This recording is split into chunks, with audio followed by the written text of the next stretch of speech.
ஜனன உறுப்புகளில் வரக்கூடிய அத்தனை விஷயங்களும் 8ஆம் பாவகம். இடுப்பிற்கு கீழே இருக்கக்கூடிய இந்த பகுதி பால்வினை நோயை கொடுக்கக்கூடிய அமைப்பு. அந்த அந்த ஜனன உறுப்புகள் அனைத்தையும் குறிக்கக்கூடியது இந்த 8ஆம் பாவகம். உடலில் அங்கத்தில் குறிக்கக்கூடியவை.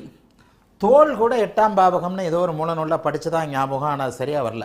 தலை 1, கண்கள் 2, முகம் காதுகள் 3 அப்படின்னு வர்ற நேரத்தில் 3ஆம் பாவகம் இந்த இடத்துல வரும்போது தோல் 4ஆம் பாவகத்தில் தான் வரும். ஆனால் ஏதோ ஒரு நூலில் கூட சாராவளின்னு தான் நினைக்கிறேன், சாராவளியில் கூட இதை பற்றி அப்படியே யோசிச்சிருக்கிறேன். சாராவளியில் கூட தோல்னு எப்படி சொல்கிறாங்க, சில நேரங்களில் எதையாவது ஒன்று சொல்லியிருப்பாங்க, ஆனால் அது சரியாக வராது. பாதங்கள் 12ஆம் பாவகம் அப்படின்னா அந்த கால்பந்து ஃபுட்பால் இதுக்கெல்லாம் கனெக்ட் பண்ணி அப்படியே கனெக்ட் பண்ணுவேன். தோலை எங்கே போய் நம்ம கனெக்ட் பண்ணுறது?